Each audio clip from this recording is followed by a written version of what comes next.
viewers to Physics with Feroz Shah।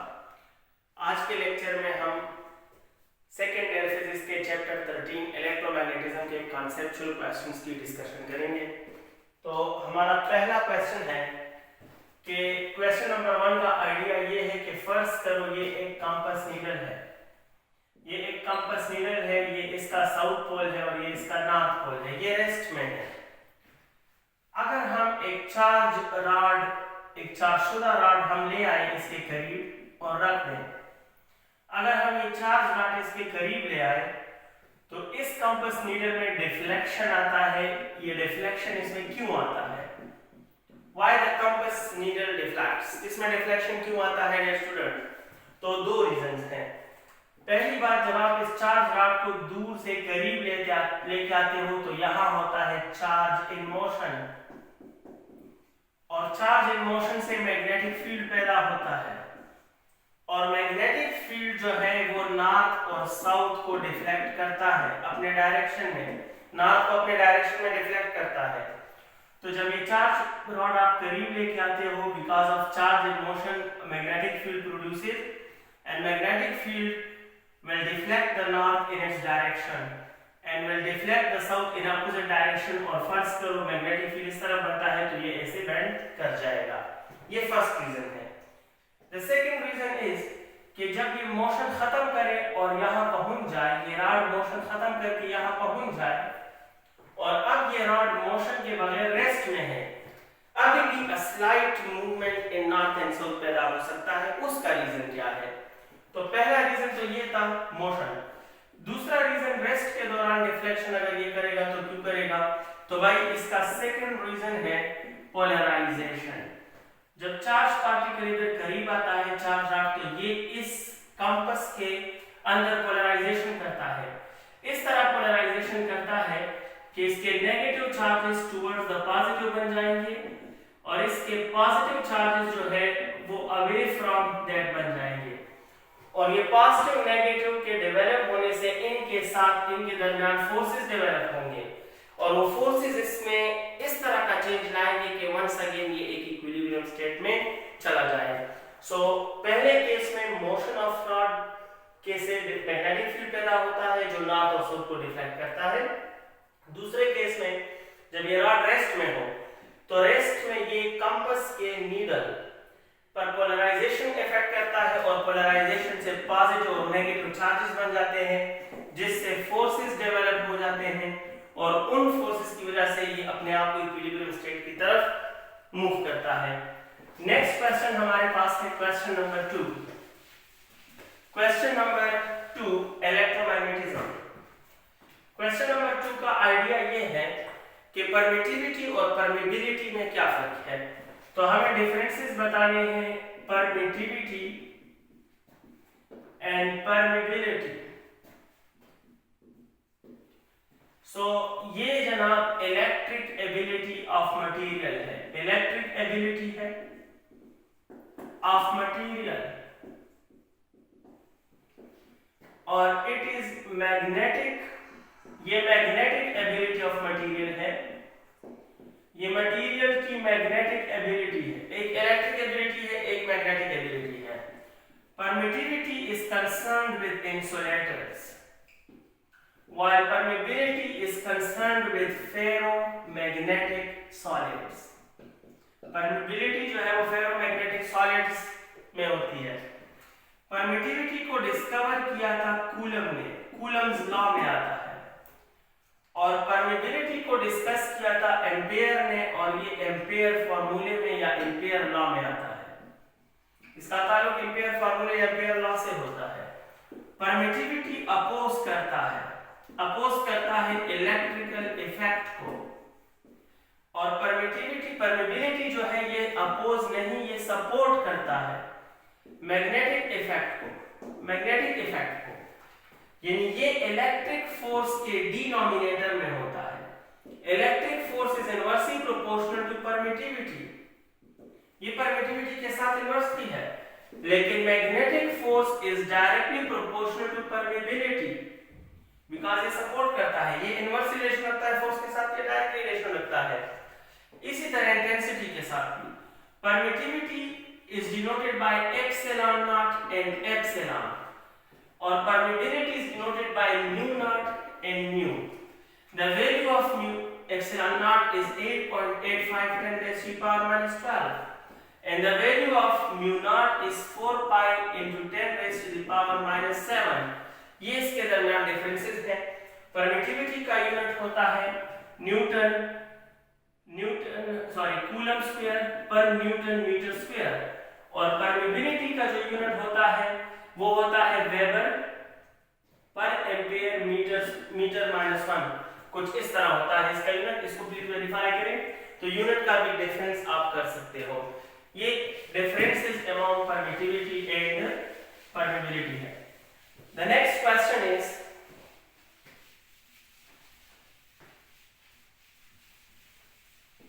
we are discussing conceptual questions of electromagnetism, and question number 3 कि अगर कोई भी object circular motion करे तो क्या उससे मैग्नेटिक फील्ड बनेगा। ये एक ऑब्जेक्ट है और ये ऑब्जेक्ट एक सर्कुलर मोशन में इन्वॉल्व है, तो क्या यहां कोई मैग्नेटिक फील्ड बनेगा? तो आप कहोगे no. The correct answer is no. Reason क्या है? रीजन ये है बिकॉज मैग्नेटिक फील्ड का जो सोर्स होता है या तो वो मैग्नेट होता है या वो चार्ज इन मोशन होता है या चार्ज इन मोशन होता है। अब अगर ये ऑब्जेक्ट सर्कुलर मोशन करता है तो यहां सिर्फ मोशन तो मौजूद है, लेकिन ऑब्जेक्ट में न्यूट्रल, इन्होंने तो ऑब्जेक्ट कहा, ऑब्जेक्ट तो न्यूट्रल होता है, हर ऑब्जेक्ट प्रैक्टिकली या नॉर्मली न्यूट्रल होता है। तो आप कहोगे कि ये एक न्यूट्रल बॉडी है, तो मैग्नेट का तो यहां जिक्र ही नहीं है, बात खत्म। अब दूसरा सोर्स ऑफ मैग्नेटिक फील्ड जो है वो चार्ज और मोशन दोनों है, लेकिन यहां सिर्फ मोशन मौजूद है, चार्ज मौजूद नहीं है। So in the absence of charge magnetic field पैदा नहीं होगा, चाहे 1 नहीं, 2 नहीं, 10 नहीं, दुनिया के सारे ऑब्जेक्ट सर्कुलर मोशन डेवलप करें, but even then the magnetic field will remain 0, and hence answer is no. A rotating or revolving object can never produce a magnetic field. Question number 4 कहते हैं कि एक मैग्नेटिक फील्ड है, ये एक magnetic field है, let us suppose it is a magnetic field. Short question number या conceptual question number 4, इसमें आपने इलेक्ट्रॉन और प्रोटॉन सेम स्पीड के साथ परपेंडिकुलर फेंके, तो ये इनका इनिशियल ट्रेक है,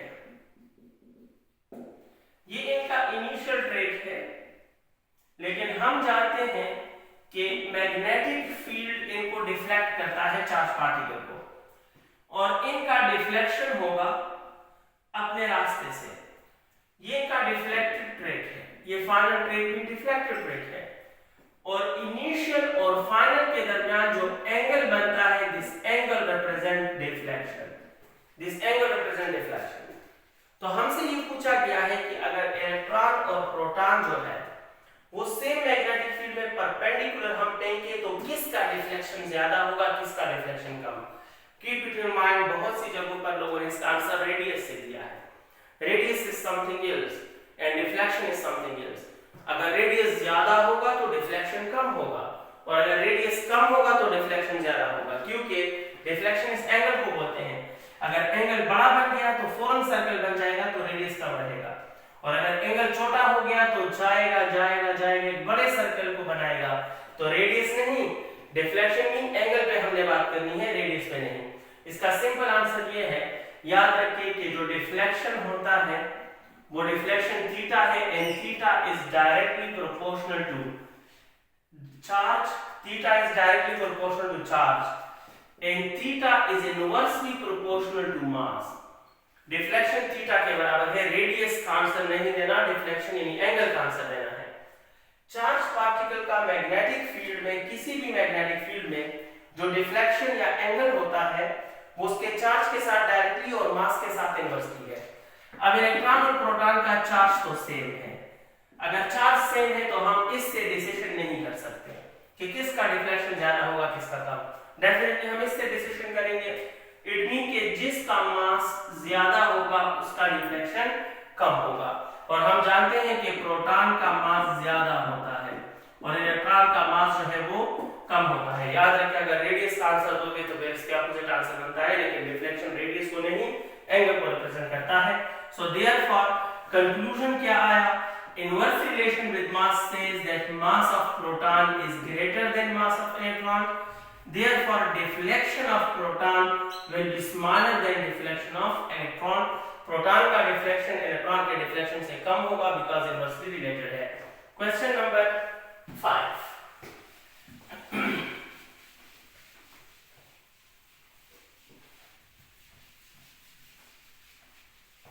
Question number 5 क्या कह रहा है? क्वेश्चन नंबर 5 में आइडिया ये है कि एक चार्ज पार्टिकल है वो एक जगह से सीधा गुजर रहा है। आइडिया ये है कि ये एक जगह है और इस जगह से एक चार्ज पार्टिकल है जो बिल्कुल सीधा गुजर गया है, कोई चेंज इन डायरेक्शन वगैरह नहीं आया। तो इस जगह में आपके ख्याल में मैग्नेटिक फील्ड का सिचुएशन क्या होगा? What will be the situation of magnetic field?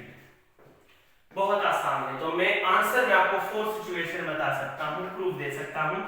There are 4 situations possible. अगर चार्ज पार्टिकल एक जगह में एंटर होकर बिना डिफ्लेक्शन के सीधा गया है तो 4 सिचुएशन पॉसिबल है। इलेक्ट्रिक फील्ड भी 0 है और मैग्नेटिक फील्ड भी 0 है। जब दोनों फील्ड 0 होगा तो इस पर नेट फोर्स 0 होगा और नेट फोर्स 0 होगा तो इसका डिफ्लेक्शन भी 0 होगा और ये चार्ज बिल्कुल सीधा जा सकता है, चला जाएगा। ये एक case. The second case is that electric field intensity 0। यहाँ इलेक्ट्रिक फील्ड नहीं है लेकिन मैग्नेटिक फील्ड जो है वो चार्ज के साथ पैरेलल है। 0 नहीं है बट पैरेलल है। It is non zero but parallel. अब पैरेलल का मतलब है कि एंगल जो होगा वो आप 0 इस्तेमाल करोगे तो मैग्नेटिक फोर्स बनेगा QVB sin ऑफ 0 डिग्री। लेकिन sin ऑफ 0 तो 0 होता है तो मैग्नेटिक फोर्स फिर भी 0 होगा। तो ये सिचुएशन भी हो सकता है कि इलेक्ट्रिक फील्ड ना हो, मैग्नेटिक फील्ड हो लेकिन वो पैरेलल हो, फिर भी मैग्नेटिक फोर्स 0 होगा, लिहाजा डिफ्लेक्शन ऑन चार्ज या deflection of charge will be 0 और ये एक बार फिर सीधा गुजर सकता है। The third situation is कि इलेक्ट्रिक फील्ड 0 हो और मैग्नेटिक फील्ड नॉन जीरो हो लेकिन एंटी पैरेलल हो।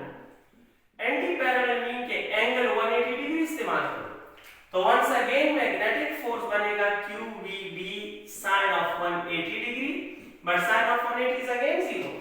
So magnetic force will be 0 and deflection will be 0 और एक बार फिर ये चार्ज सीधा जा सकता है। 3 situation. The final situation, 4th situation. The 4th situation is कि electric force भी non-zero हो, magnetic force भी non-zero हो। इस जगह में electric force भी हो, magnetic forces भी हो, लेकिन ये क्रॉस हो, ये एक दूसरे के क्रॉस हो। क्रॉस का मतलब आपने टॉपिक पढ़ा है, वेलोसिटी सेलेक्टर में पढ़ा होगा, क्रॉस इलेक्ट्रिक और मैग्नेटिक फील्ड। ये वो इलेक्ट्रिक और मैग्नेटिक फील्ड होते हैं जिनका फोर्स इक्वल लेकिन अपोजिट होता है। अगर अपवर्ड फोर्स इलेक्ट्रिक है और डाउनवर्ड फोर्स मैग्नेटिक है और ये भी 10 न्यूटन है और ये भी 10 न्यूटन है तो इसे क्रॉस बोलते हैं कि इलेक्ट्रिक और मैग्नेटिक फील्ड क्रॉस है। ये भी तो मुमकिन है कि जब ये चार्ज पार्टिकल इस जगह में दाखिल हुआ तो इस पर इलेक्ट्रिक फोर्स भी है, मैग्नेटिक भी है, लेकिन दोनों बराबर हैं और अपोजिट है, लिहाजा ये दोनों एक दूसरे को कैंसिल करेंगे। इस सिचुएशन में भी नेट फोर्स ऑन चार्ज जो है वो 0, डिफ्लेक्शन 0 और चार्ज इधर भी सीधा जा सकता है। सो एक चार्ज किसी अननोन जगह से सीधा गुजरने के कितने केसेस पॉसिबल हैं? 4। No E, no B, E0, B parallel, E0, B anti-parallel, E and D are in cross situation. इन सब में चार्ज पार्टिकल सीधा जा सकता है, प्रोपेगेट कर सकता है। नेक्स्ट क्वेश्चन है हमारे पास question number 6। Let me discuss question number 6, chapter electromagnetism, second year. Question number 6 क्या कहता है? कहते हैं कि अगर हमारे पास एक स्प्रिंग है, अगर हमारे पास एक स्प्रिंग है, नॉर्मल कंडीशन, स्प्रिंग की नॉर्मल हालत ये है और अचानक हम इससे करंट पास करें, अचानक हम इससे करंट पास करें तो बताएं कि करंट पास करने से ये स्प्रिंग कॉन्ट्रैक्ट करेगा या एक्सपेंड करेगा। नॉर्मल कंडीशन में है एक स्प्रिंग, करंट नहीं है, नॉर्मल कंडीशन में स्प्रिंग पड़ा है, आपने करंट पास किया तो ये कॉन्ट्रैक्ट करेगा या एक्सपेंड करेगा।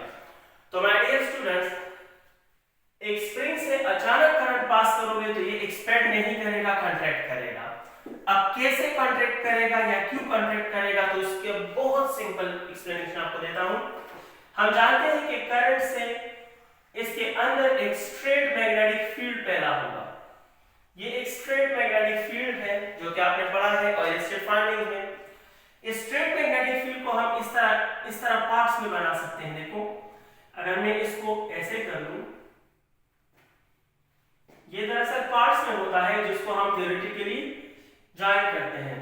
तो देखो, ऐसे लगता है जैसे ये इस कॉइल का मैग्नेटिक फील्ड है इस टर्न का, और ये इसका मैग्नेटिक फील्ड है और ये इसका मैग्नेटिक फील्ड है। हर टर्न का अपना एक मैग्नेटिक फील्ड होता है और इस मैग्नेटिक फील्ड में हेड्स जो है वो राइट साइड पे है, यानी इस टर्न का राइट साइड नॉर्थ और लेफ्ट साइड साउथ, इसका भी लेफ्ट साइड साउथ और राइट साइड नॉर्थ, इसका भी लेफ्ट साइड साउथ और राइट साइड नॉर्थ, इसका भी लेफ्ट साइड साउथ और राइट साइड नॉर्थ, और नॉर्थ और साउथ तो अट्रैक्ट करते हैं।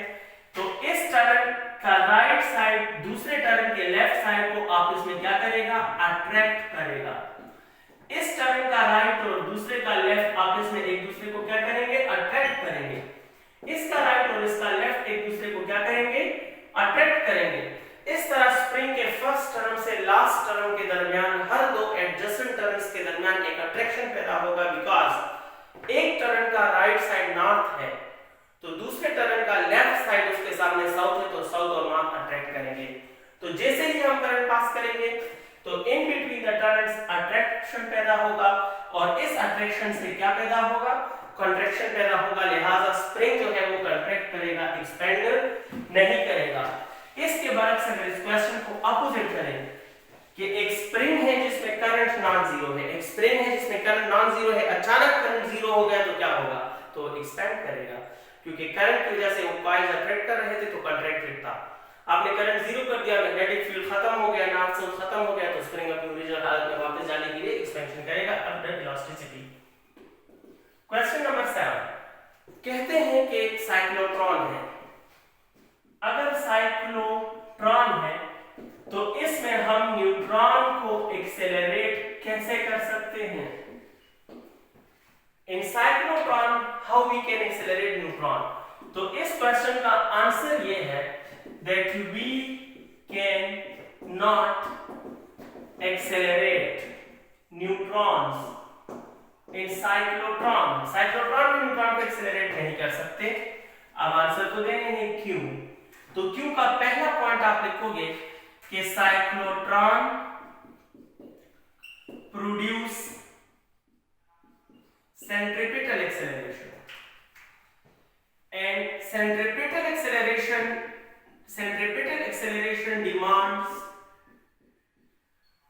demands centripetal force, and the centripetal force is provided by magnetic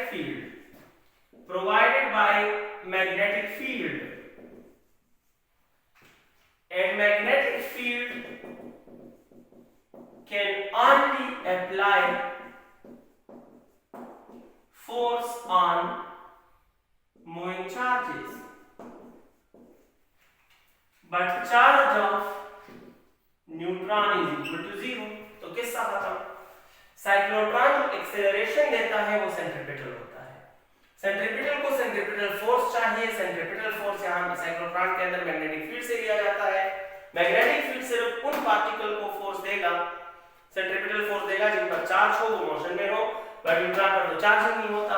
so therefore neutron जो है वो साइक्लोट्रॉन में एक्सेलरेट नहीं हो सकता। माय नेक्स्ट क्वेश्चन, इसमें नेक्स्ट क्वेश्चन है जनाब 8 नंबर क्वेश्चन की बात हम करते हैं। And question number 8 implies what? कहते हैं कि करंट कैरिंग लूप है, एक मैग्नेटिक फील्ड में फ्री टू टर्न कर सकता है, तो इक्विलिब्रियम स्टेट क्या होगा? आइडिया ऑफ द क्वेश्चन ये है कि फर्स्ट करो ये एक मैग्नेटिक फील्ड है, ये एक मैग्नेटिक फील्ड है,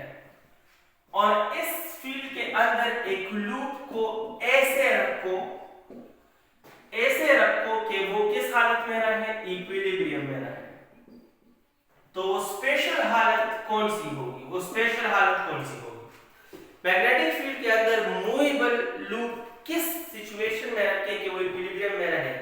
तो बहुत आसान है, बहुत इजी है। आप कहोगे इक्विलिब्रियम का मतलब है कि उस पर टॉर्क क्या होना चाहिए? उस पर टॉर्क 0 होना चाहिए। टॉर्क 0 होने के लिए उसमें करंट का 0 होना लाजमी है।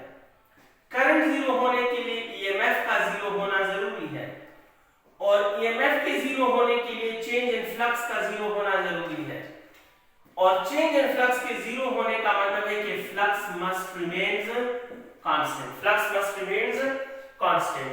तो ये कह रहे हैं कि इसके अंदर एक लूप इस तरह रखो कि वो इक्विलिब्रियम में रहे। तो मैंने कहा कि इक्विलिब्रियम के लिए टॉर्क 0 होना चाहिए, टॉर्क करंट से पैदा होता है, करंट 0 होना चाहिए, करंट वोल्टेज से पैदा होता है, वोल्टेज 0 होना चाहिए, वोल्टेज चेंज इन फ्लक्स से पैदा होता है, चेंज इन फ्लक्स 0 होना चाहिए, और चेंज इन फ्लक्स 0 हो तो फ्लक्स कांस्टेंट हो। इसका मतलब है कि वो गोल लूप, वो क्लोज लूप हम इस तरह रखेंगे कि जो फ्लक्स है वो जो भी है वो कांस्टेंट है।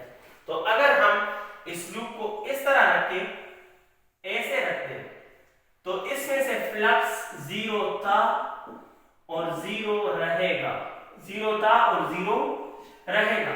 कि अगर इसका प्लेन जो है वो पैरेलल टू मैग्नेटिक फील्ड हो, और या ऐसा हो कि इसका नॉर्मल जो है परपेंडिकुलर टू मैग्नेटिक फील्ड हो, तो इसके फ्लक्स में ना कोई चेंज आएगा, ना इंक्रीज आएगा, ना डिक्रीज आएगा।